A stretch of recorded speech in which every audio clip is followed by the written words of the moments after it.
Good morning, boys and girls. Today I'm going to share with you a section from the teacher guide to reintroduce you to America in 1812, Part 1.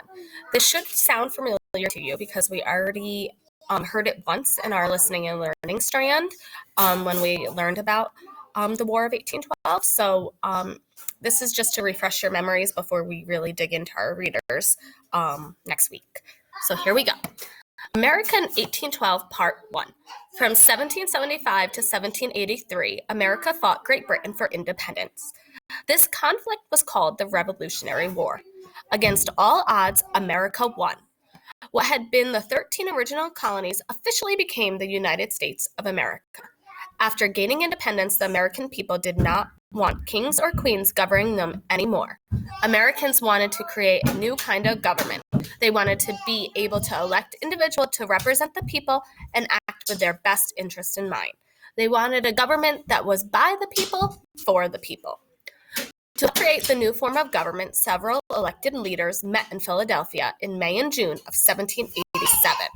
Some leaders who could not attend, such as Thomas Jefferson and John Adams, wrote down their ideas. Together, this group of leaders became the Founding Fathers. The Founding Fathers' ideas all came together in a document called the United States Constitution.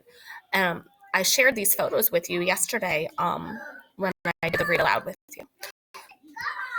The Constitution became the framework for the American government.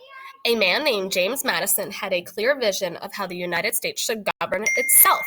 James Madison is known as the father of the Constitution because he put all the ideas together by writing the Constitution with the help of George Washington. He also became the fourth president of the United States. For many years after the Revolutionary War, the United States grew larger and wealthier.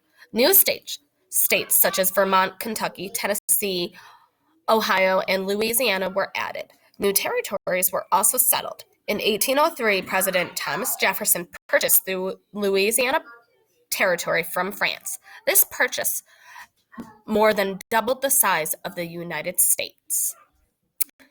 Meanwhile, across the Atlantic, France and Britain went to war against each other. The series of war became known as the Napoleonic Wars. Sorry about that. The Napoleonic Wars, named after the French leader at the time, Napoleon Bonaparte. Napoleon Bonaparte wanted to make France the most powerful nation in the world. Britain was determined to stop him. The United States considered both France and Great Britain to be its best friends. It did not want to get involved in these costly and destructive wars. Even though the Napoleonic Wars were being fought all the way across the Atlantic Ocean, they greatly affected the United States. Much of the United States' growth during this time depended upon trade with France and Great Britain. Britain and France had many merchant or trading ships. These ships sailed across the Atlantic to trade goods with the United States, Canada, and many other British and French-owned islands in the Caribbean. For example, the United States sent flour and tobacco to France and Great Britain. Great Britain and France received sugar and coffee or cocoa from other countries. Both countries wanted to stop the other from trading with the United States. They each tried to prevent the other from getting money and supplies. They also did not want the United States to choose sides. And I always give my class the example that it's kind of like when you have two really good friends and they're fighting with each other and you kind of feel in the middle. Because if you talk to the one friend, the other friend gets really mad at you. And if you talk to the other friend gets really mad at you. So that's kind of what we were dealing with. To keep the French from trading with the United States, the British blockaded or blocked several U.S. ports. They also blocked several important ports in Europe. This seriously hurt U.S. trade. France and Britain both had large naval fleets positioned in the Atlantic Ocean to attack each other's ships. To make matters worse, the British and the French began to seize or capture American ships loaded with valuable cargo. It became almost impossible to safely transport goods from the United States to foreign ports. It was also more and more difficult for Americans to receive much-needed goods. Merchant ships weren't the only ships in the sea. The United States and Great Britain also had naval ships. Life in the British Navy was not easy. Conditions on their naval ships were terrible, and punishments were harsh. Because of this, the British Navy had a hard time finding men who wanted to be sailors. To get more sailors, the British began to capture men from American ships and force them to join the British Navy. I wonder if you guys remember what this was called. They claimed these sailors were British deserters. However, more times than not, the sailors that were seized weren't even British.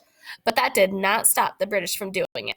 This practice of forcing men into the British Navy was called impressment. The impressment of U.S. citizens upset the American people and the U.S. government. As time went on, the United States found it was losing more and more valuable cargo, sailors, money, and even ships. They demanded that the British stop impressing American sailors, but the British refused. And that is the end of today's Read Aloud to help refresh your memory on what's going to take place next in the start of the War of 1812. So thank you very much, and I'll see you again tomorrow.